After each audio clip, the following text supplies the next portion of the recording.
Dari sekian banyak kegiatan yang sering kita lakukan, pasti ada beberapa kegiatan yang sangat sulit buat dihindari lagi setelah kita mencobanya.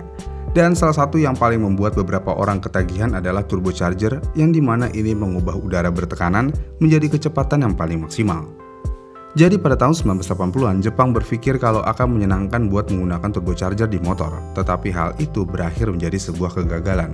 Namun walaupun kegagalan terus menjadi, tapi pabrikan dari Jepang mencoba peruntungannya terus-menerus, tetapi tidak ada satupun dari mereka mampu mengatasi masalah utama motor turbo.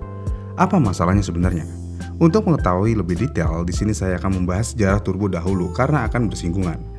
Turbocharger muncul pada tahun 1905 dan pada saat itu ada seorang insinyur Swiss yang bekerja untuk Zolta Alfred Bucci, yang dimana dia mematenkan turbin yang digerakkan oleh knalpot untuk memaksa udara masuk ke dalam mesin radial.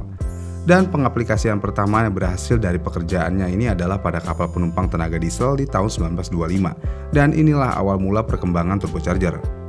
Lalu tidak lama kemudian, seorang insinyur pesawat terbang dan kereta api juga ikut untuk mengadopsi ide ini. Maka muncullah truk pertama dengan mesin turbocharger pada tahun 1930-an. Namun mereka membutuhkan waktu cukup lama untuk menciptakan prototipe yang bisa digunakan. Namun pada akhirnya modelnya berhasil produksi pada tahun 1960-an. Dan dari era ini, turbo sudah cukup familiar di dunia otomotif, khususnya mobil yang bertenaga diesel. Kemudian beberapa tahun ke depan ada beberapa orang yang ingin memasang turbo pada motor. Namun faktanya saat itu motor bukanlah kendaraan yang dibuat untuk itu, karena motor dirancang untuk santai, ringan, dan lincah pada saat mengemudi di jalan lurus. Tetapi karena saat itu habitnya banyak orang membeli motor untuk mendapatkan kendaraan yang cepat tapi terjangkau, jadi ada beberapa alasan tertentu mengapa hal itu layak untuk dicoba. Pertanyaannya, kapan motor yang dipasang turbocharger ini mulai banyak? Jadi pada tahun 1970-an, waktu drag strip sedang menjadi sorotan banyak orang, banyak sekali para pesaing memasang turbocharger pada motor mereka untuk mencapai waktu quarter mile terbaik. Bahkan pada saat itu juga terjadi sebuah persaingan antara 4 produsen Jepang untuk meraih status motor tercepat, karena menjadi yang tercepat di quarter mile adalah sebuah prestasi besar. Namun ketika motor Honda dan Suzuki melakukan waktu tercepatnya di 11 detik, yang berarti waktunya sama dengan motor Z21R dari perusahaan berbasis Kobe, maka divisi Amerika dari Kawasaki berencana untuk mengatasi hal itu. Kemudian mereka membuat motor Z1RTC, dan seorang eksekutif Kawasaki yang bernama Allen masuk mencari cara untuk memasang turbo pada mesin 4 silinder 1015 cc. Dan motor Z1RTC ini juga akan mencakup crankshaft yang dilas, berjalan di atas bantalan roll dengan rasio kompresi yang lebih rendah dan menggunakan turbo RG. Bahkan motor ini berjalan dengan tekanan udara 6 psi dan menghasilkan 120 horsepower, yang mana ini naik dari standarnya yang hanya menghasilkan 90 horsepower aja. Dan meskipun motor ini berperilaku seperti Z1 yang tidak bermasalah pada awalnya, namun ketika tekanan udaranya meningkat pada 5000 rpm, maka motor ini bakalan sulit untuk dikendalikan. Kenapa? Yaitu karena sasis standar ini tidak cukup untuk tenaganya, dan dengan sistem turbo maka motor ini bakal menjadi lebih sulit buat dikendalikan. Dan ini bisa terjadi karena batas rekomendasi mesin adalah 8 psi, maka Kawasaki menyarankan buat mengupgrade mesinnya. Dan benar aja mereka akhirnya mengupgrade mesinnya sehingga bisa mengeluarkan 10 psi. Dan hal ini tentu aja membuat motor ini dapat melewati waktu tinggi di quarter mile. Maka hal ini sudah cukup untuk mengembalikan mahkota ke Kawasaki. Pertanyaan lainnya, apakah motor ini adalah motor pertama yang menggunakan turbocharger? Sebenarnya tidak, karena motor turbocharger pertama yang dibuat adalah CX500 dengan mesin V-twin 80 derajat overhead valve. Motor ini juga menggunakan total 230 paten, sehingga turbo ini menerima crankshaft yang kuat dengan jurnal bantalan utama yang lebih besar, dengan batang penghubung dan pistonnya yang dicetak lebih rendah dengan rasio kompresinya yang turun dari 10 hingga 7,2 banding 1. Selain itu, motor ini juga menggunakan pendinginan cairan, dan hal ini membuat dasar yang baik untuk putaran yang baik. Dan motor ini memiliki turbo yang dapat berputar pada 24.000 rpm dengan diameter 51 mm. Dan hal itu membuatnya meningkatkan output daya dari 50 menjadi 82 horsepower, yang membuat motor ini menjadi lebih cepat tetapi juga lebih kompleks, berat, dan sangat sulit dikendarai. Namun turbocharger 500 ini dihentikan setelah tahun pertamanya dan digantikan oleh CX650 turbo, dan dengan displacement yang lebih besar bersama dengan tekanan udara yang lebih rendah sebesar 16,4 psi, membuatnya sedikit lebih stabil di dalam transisi on-off boost.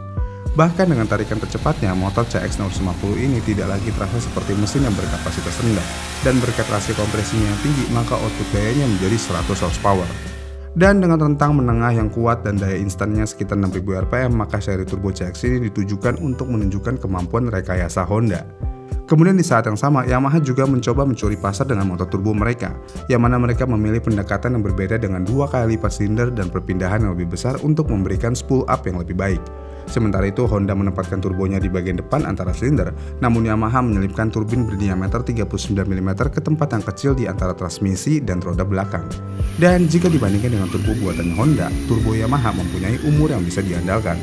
Karena Yamaha mengurangi rasio kompresi dari 9,2 menjadi 8,2 banding 1 dengan menggunakan piston baru yang lebih tebal. Karena ini adalah unit berpendingin udara, maka para insinyur mencoba untuk membantu pendinginan oli dengan menyemprot bagian bawah piston. Bahkan head mesin ini memiliki coran baru karena ada knock cam yang lebih besar dan tumpang tindih pada katup yang singkat. Dan dengan rasio kompresinya yang tinggi juga, maka XJ650 ini menjadi lebih halus dalam transisi dari off ke on boost power.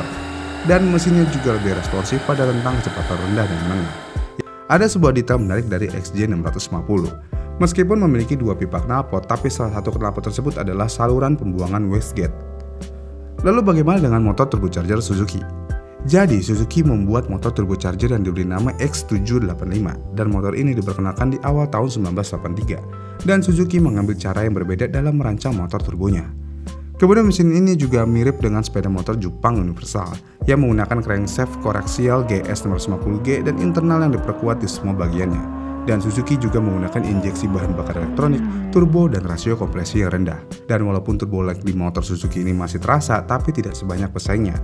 Karena X785 didasarkan pada platform GS650, maka motor ini dianggap sebagai motor dengan penanganan terbaik oleh jurnalis pada waktu itu. Selain itu, para insinyur juga membutuhkan waktu untuk menemukan unit yang sesuai untuk model turbo ini. Dan motor ini mendapatkan roda depan yang berdiameter 16 inci dengan suspensi depan dan belakang caba, serta swing arm belakang Suzuki yang sudah model full.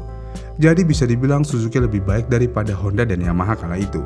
Dan yang terakhir ikut bergabung dalam pembuatan motor dengan mesin turbo ini adalah Kawasaki yang diklaim sebagai yang terbaik di antara yang lain. Kawasaki membuat motor GPC 750 Turbo yang memiliki turbocharger Hitachi yang ditempatkan di depan mesin, dan secara drastis ini bisa mengurangi turbo lag. Dengan tekanan udara yang sederhana sebesar 10,5 psi dan 5, maka pengiriman dayanya bisa lebih halus jika dibandingkan dengan XJ650. Dan tarikan dari 5.000 sampai 10.000 rpm-nya tidak dapat disaingi bahkan oleh mesin naturally aspirated.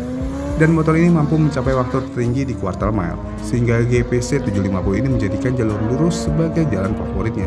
Kenapa? Ya karena motor ini sulit untuk dikendalikan di jalur lainnya. Dan produksi motor GPC Turbo ini berakhir di tahun 1985 dan ini menjadi akhir dari motor turbocharger. Dan tidak ada upaya besar dari pabrikan lain untuk membuat motor turbocharger sejak saat itu. Pertanyaannya, kenapa tidak ada lagi yang mau mencoba untuk membangkitkan motor turbocharger ini? Ya ini karena ruang dan penempatannya ini menjadi faktor yang signifikan pada motor. Selain itu, berat tambahannya menjadi harga yang harus dibayar. Jadi nggak heran kalau perusahaan asuransi membuat motor ini masuk ke dalam blacklist pada tahun 1989. Dan sebagai catatan, turbo lag mungkin menjadi aspek paling substansial dari seluruh masalah pada motor turbocharged. Meskipun kick dari busnya bisa membuat kecanduan dan menyenangkan, tapi itu membuat mesin menjadi aneh. Dan hal ini tentu aja nggak bisa diterima pada motor sport, bahkan pengemudi berpengalaman juga nggak bisa menikmatinya. Jadi jangan berharap kalau motor turbo akan digunakan di dalam balap tipe sport bike. Dan itulah alasannya kenapa turbocharger di motor sebenarnya menyia-nyiakan potensi motornya. Bagaimana nih menurut kalian? Komen di kolom komentar di bawah ya. Dan jika kalian suka dengan video ini, kalian bisa like dan subscribe channel ini. Dan sampai jumpa di video selanjutnya.